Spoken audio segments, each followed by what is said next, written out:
Hello everybody, I am Amit Parmar talking to you in continuation lecture of my PHP.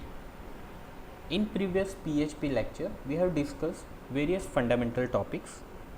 Today, we are going to talk about PHP and MySQL database connectivity and how to insert records into MySQL database. To start with this topic, let me brief you with a basic MySQL. To access this particular interface, you can go to the system tray onto the WAMP server. If you access this particular link, that is phpMyAdmin, or else on the browser, if you type localhost /phpMyAdmin, you will be able to get this interface. Now on the left hand side, there are various databases listed that we can create using this particular tab. For this particular demo lecture, I have already created a product table, a product database and a product table. The structure of this product table is quite simple. I have kept three fields, one product ID, product name and the price, where we will insert record, and later on we will also see how we can retrieve the record from the particular table. Now let's start with this particular exercise. Here I have created a product page.php which is already saved on my server. Now to demonstrate this particular product page, I am also using Bootstrap to style this particular page. Bootstrap is already downloaded and copied in the CSS folder, bootstrap.css file. Now I am going to create a simple tag just to show you that Bootstrap is installed and it works nicely. So for the same example, let me say product page h1 tag completed. Let me add one of the Bootstrap class here. Let's say text primary. Let me save it and let's see whether this particular file working or not with the Bootstrap. So our file name is product page.php. Now you see this particular h1 tag got a nice beautiful blue color which is given here due to this text primary class. Now let's start with the basic structure of my form tag. Here, as you know that when we want to submit data to the server, we use action attribute and method attribute. Method attribute specify a method using which you want to send the data. There may be get or post. Here I am using post method. Action attribute is basically define where you want to submit this particular data onto the server. Right now I don't want to send my form data to any other page, so I'll leave it this particular as it is. Now here I am going to use a basic structure using Bootstrap. So let me introduce a very simple tags in one division. Let me put input tag where the type text and name for a product ID, let's say PID. I'll also add a placeholder, enter PID. Now I'll add a class here, that is form control. Now here in this division, let me add a class and that will be a form group. Now I'll bundle this and copy paste for my other elements in the HTML form. All will be a text boxes. here this will be, let's say, product name, this will be price. So here you can say enter product name, and in the last enter price for the same. On top of this we need buttons, so input tag, here submit button, let me save the with the same name, and here class btn for the button, let me say btn again primary to give the nice effects on my page, on my button. This will be a reset button, so I'll name it and will write reset in a type as well. So basic HTML form is created. Let me refresh this page so we can see. Okay, so this HTML form is already created. You can see it has a nice effects, but still let me add one more thing to make it more appropriate here. One division container to give it a nice width. So let me say call. These are the various classes used particularly in Bootstrap. If you are not familiar with the Bootstrap, don't worry. This is just to give you a nice understanding and a nice look and feel. Okay, so now we got a width of your HTML form. Each element looks presentable. Using placeholder, we can see how beautifully it's look like. Okay, so now we will write a PHP code to submit this form data into the database. Our database name is product and the table name also product. Okay, so as we know that when we want to write PHP block, we always use angle bracket, question mark and PHP. At the end of the block, again question mark and angle bracket completed. This is my PHP block. Now we can write this piece of PHP block anywhere on the page, but always remember, when your page will loaded from the server side, this PHP block is also going to be processed. Okay, so now here when this block will be executed, so for that reason I am putting one condition, and then and only then this piece of code need to be executed. So I want that this piece of PHP block supposed to be executed when anyone click on this submit button. So for that reason there is a method in PHP. The method name is set. So if this particular button is clicked or not, and to check we can use a super global post variable $_post, in big bracket we can put submit, the name which I have used here. So you have to use this name here. So if this particular variable is set, then we will proceed further.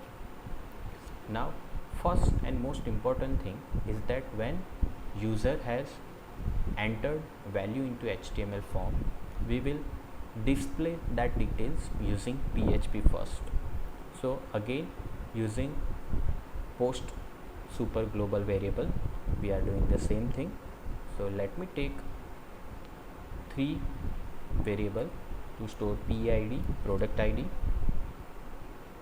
I am going to use post, and in this big bracket PID, the name which I have used in my input tag here, PID. Similarly for the product name and price.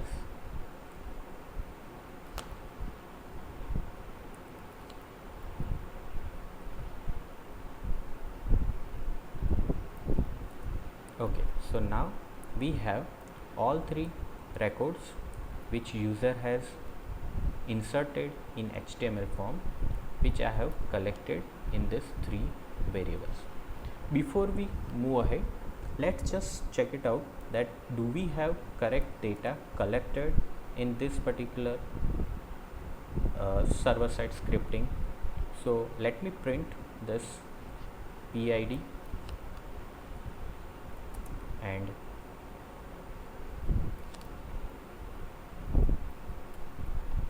PID, then let me put a space here, then dollar p name, then dot, again I am putting space here.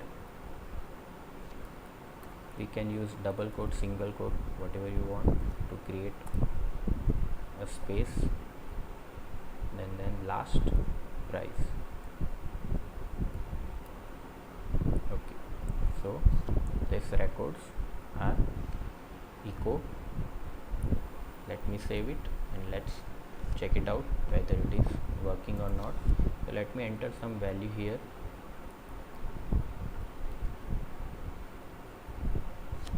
And then when I submit this, if I am able to get this record here, that means our record are successfully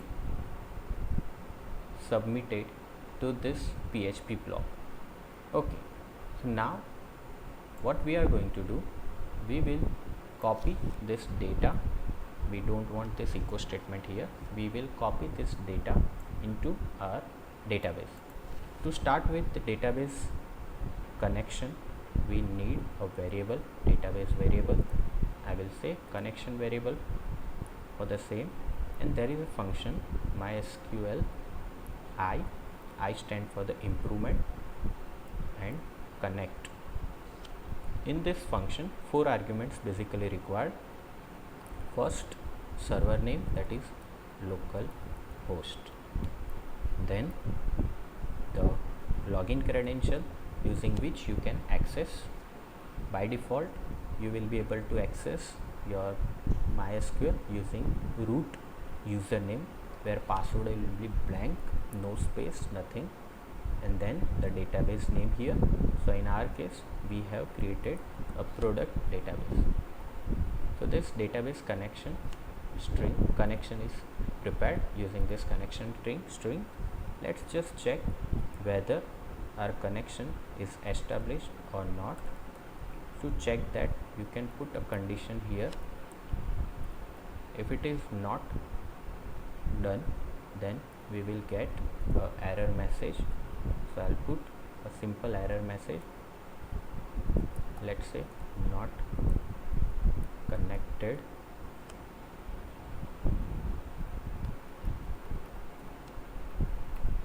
Okay, and then in else part, just for a sake of demo, let me write here another echo statement that connected.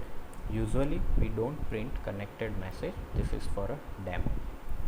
So now if I go to this particular page again, and if I'm loading this page again, now simply if I press submit button, and you see here we got a message that is connected. That means that here in this particular application we have successfully created a database connection. I'll remove this piece of code because of we will not display this connected message every time. Once we have created a connection, next task is that we will write an SQL string, that is an query. So now if you remember the basic database SQL queries, we know how to write insert query. So insert into table name. Our table name is product. Insert into table name, values, and then in parenthesis we will add our values. Now we have these 3 value in this 3 variable, which we will add here one by one, separated by comma. So here first variable, that is $PID, comma, second variable, this is p name, and then third variable, this is dollar price. So basically here we have created a database string. This string, let me write it correctly so that it will be more easily visible, right? So here insert into product, which is table name, values, PID, p name and price. Okay, now let's write another function how we can run this query for this particular database connection, and for that reason there is a function called mysqli underscore query.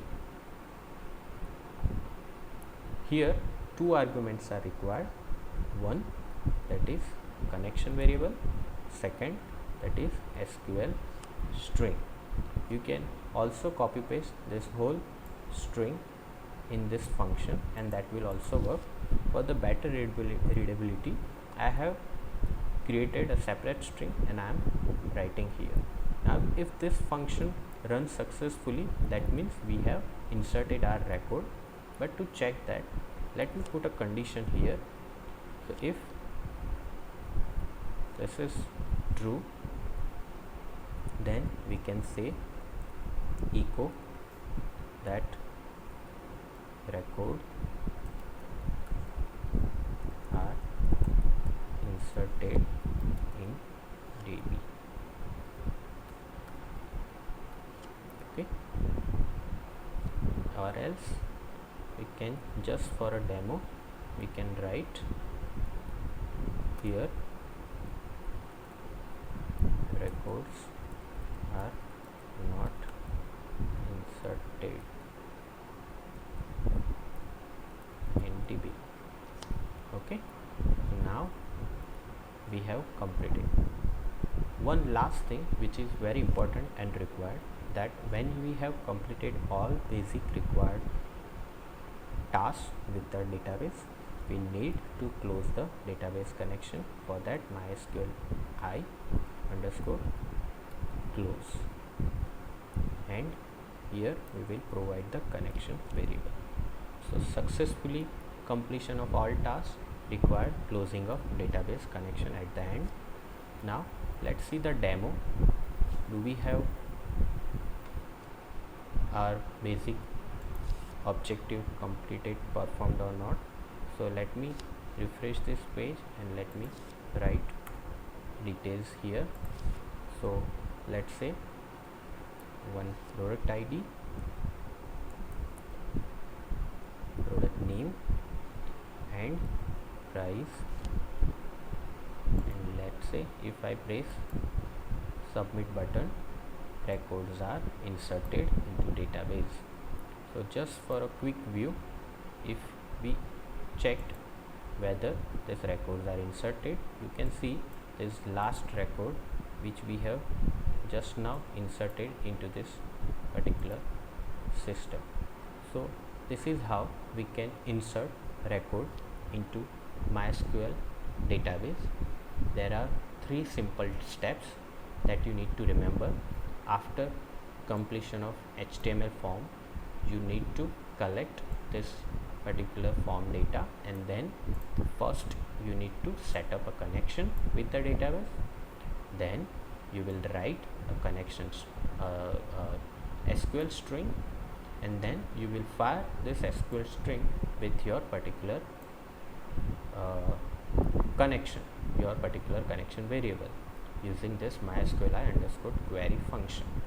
If it works, then you will be able to insert record into the database.